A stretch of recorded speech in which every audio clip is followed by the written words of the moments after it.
Natutuwa po ako kaya naiyak po ako. Salamat po ng marami. Lord, salamat po, Ama. Amang kapangyarihan sa daan binigyan po. Isa na namang micro-entrepreneur ang mabibigyan ng dagdag puhunan. Kumusta po ang benta? Okay lang po, nakakaraos naman po, pambayad ng utang, panggastos, pambaho, pangalusyon.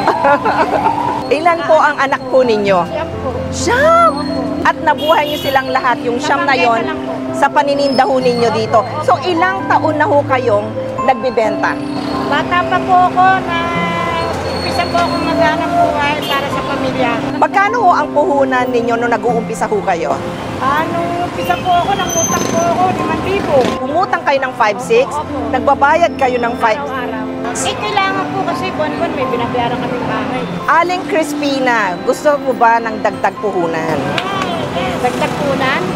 Siyempre po, biyaya po yan. Blessing po. So hindi mo na kailangan mag 5,600? Salamat po, hulog po kayo ng langit, madam. Marami po salamat. Nagdadasal po ako kagabi kung saan ako lalapit at makakahagilap ng pera at mauutang. Sana biyayaan pa po kayo ng marami. Gabayan po kayo ng Panginoon at marami pa po kayong matulungan na nangangailangan sa katulad namin, katulad po. Hulog po kayo ng langit talaga, madam. Salamat po. Okay, salamat po. Kayo sa inyo.